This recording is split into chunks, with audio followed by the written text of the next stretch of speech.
मेरे प्रिय आत्मन, केवल मानव देह में ही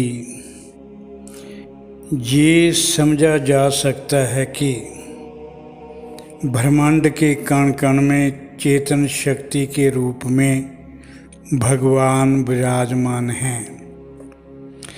सब प्रकार की चेतन योनियों में जीव मौजूद है। वह शरीर के रोम रोम में भगवान के रूप में चेतना मौजूद है। हर प्रकार की चेतन योनियों का शरीर जीव को प्रारब्ध अनुसार मिला है, प्रारब्ध भोगने को मिला है।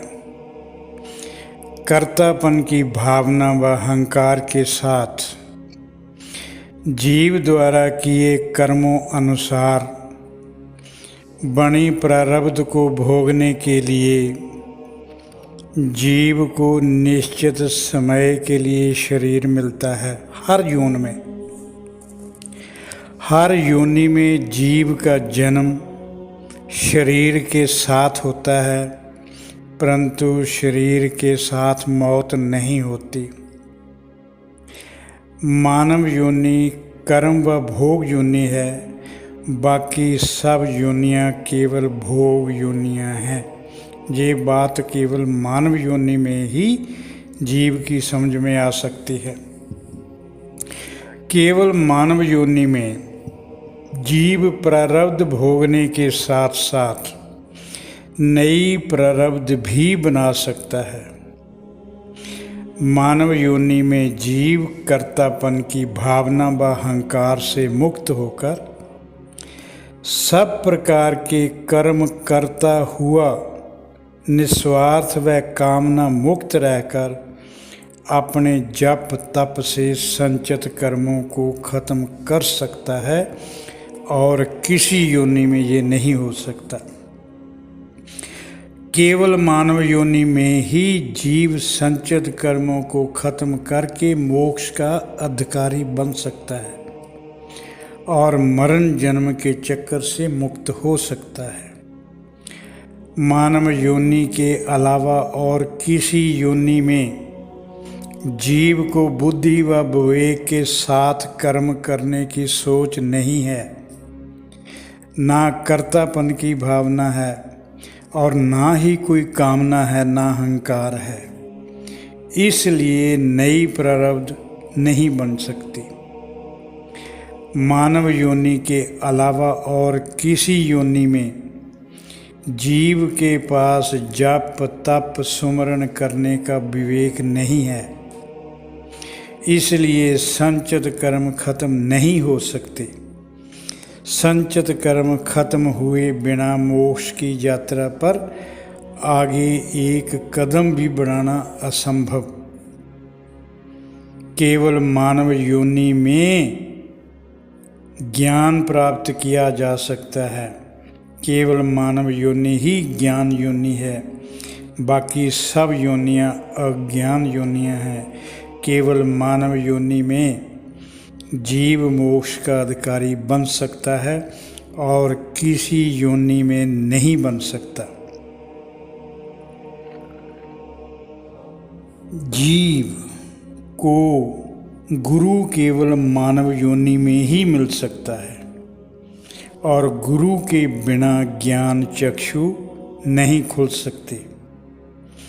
केवल मानव योनि में ही जीव अपने विवेक व बुद्धि का प्रयोग करके अपने मतलब जीव कह रहा है अपने आप को, अपने साथ प्रभु को भी शरीर में महसूस किया जा सकता है। जीव महसूस कर सकता है कि शरीर में मैं भी हूँ, मेरे साथ भगवान भी हैं। मानव शरीर में जीव अपना अंतःकरण शुद्ध कर सकता है, अपने में प्रभु जैसे गुण विकसित कर सकता है, और किसी योनि में ये संभव नहीं है। मानव शरीर में ही जीव ब्रह्म का ज्ञान प्राप्त कर सकता है, ब्रह्म ज्ञानी बन सकता है, ब्रह्मनिष्ठ हो सकता है, और ब्रह्म में समा सकता है, ब्रह्म जैसा हो सकता है। केवल मानव योनि में ही जीव हर सांस के साथ प्रभु का सुमरन कर सकता है। हर पल प्रभु को शरीर के भीतर अपने साथ महसूस कर सकता है।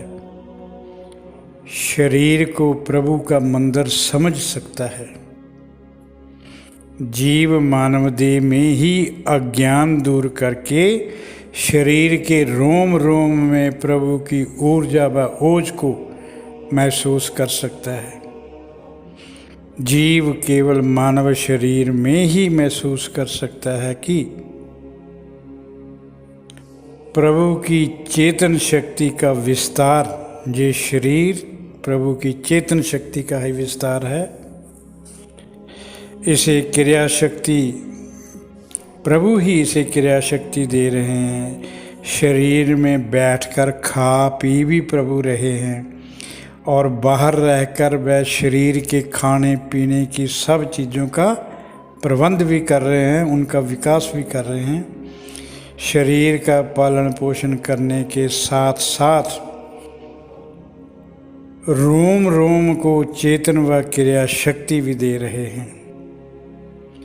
केवल मानव देह में ही जीव का चिंतन सत्य पर आधारित हो सकता है। केवल मानव योनि में ही जीव का चिंतन सत्य पर आधारित हो सकता है।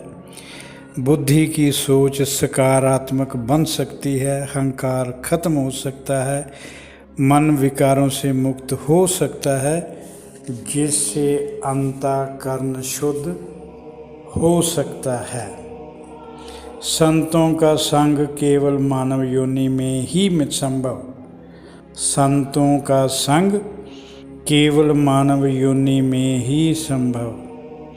केवल मानव योनि में ही जीव संतों के संग का सदुपयोग करके अपनी जागृत अवस्था में प्रभु के साथ एक हो सकता है, प्रभु में विलीन हो सकता है और प्रभु ही बन सकता है।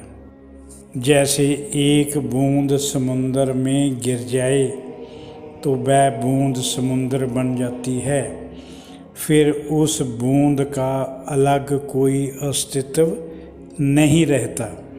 बूंद को भी समुद्र ही कहा जाता है। मैंने स्पष्ट बता दिया कि मानव योनि का महत्व कितना है। अब आप समझ लो कि आपने मानव योनि का फायदा उठाकर संतों का संग करके मोक्ष का अधिकारी बनना है, या इसी तरह ही जन्म मरण के चक्कर में फंसे रहना है।